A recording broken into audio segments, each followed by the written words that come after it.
চব্বিশ ঘন্টার মধ্যে ভোল বদল সন্দেশখালীর বিক্ষুব্ধ মহিলাদের। সোমবার বিজেপির প্রার্থী রেখা পাত্রর বিরুদ্ধে বিক্ষোভ দেখাবার পর মঙ্গলবার ক্ষমা চাইলেন তারা। উল্লেখ্য, সন্দেশখালীর ভূমি কন্যা রেখা পাত্রকে বসিরহাট লোকসভা নির্বাচনের বিজেপি প্রার্থী মনোনীত করা হয়েছে।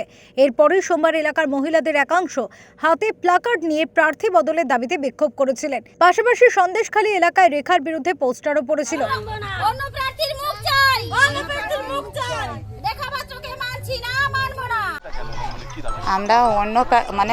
মুখ চাই। ও তো এসেছে আন্দোলনে, ও তো হচ্ছে কি ভোটের এতে আসেনি। যে সিদ্ধান্তটা হবে, কে দাঁড়াবে না দাঁড়াবে সেটা তো একটা সিদ্ধান্তের মধ্যে আছে, কিন্তু যে আন্দোলনে আমরা এসেছি শান্তির জন্য, ভোটের প্রচারে তো আমরা আন্দোলনে আসিনি।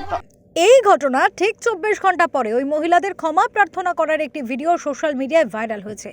যে ভিডিওতে দেখা যাচ্ছে এলাকার মহিলারা বিজেপি প্রার্থী রেখা পাত্রের উদ্দেশ্যে ক্ষমা প্রার্থনা করছেন। ওই মহিলারা দাবি করেছেন তৃণমূলের নেতারা তাদের ভুল বুঝিয়েছিল, তাই তারা গতকাল ক্ষোভ প্রকাশ করেছিলেন। অন্য লোকেদের দ্বারাই আমাদেরকে ভুল বোঝাচ্ছিল, অন্য কোনো পার্টির থেকে আমাদেরকে ভুল বোঝাচ্ছিল। ভুল বোঝানোর পরে এটা করেছি। আজকের রেখার কাছে আমরা ক্ষমা চাইছি, রেখা যাতে আমাদের ক্ষমা করে দেয়, এবং আমরা বারবার করে বলেছি যে রেখার পাশে আছি। প্রসঙ্গত, আদিবাসী সম্প্রদায়ের মহিলা রেখা পাত্রকে প্রার্থী করার পিছনে স্বয়ং প্রধানমন্ত্রীর হস্তক্ষেপ ছিল বলেই দাবি রাজনৈতিক মহলের একাংশের। কিন্তু তারপর রেখাকে নিয়ে মহিলাদের বিক্ষোভ, তার কয়েক ঘন্টা পরে ক্ষমা প্রার্থনা।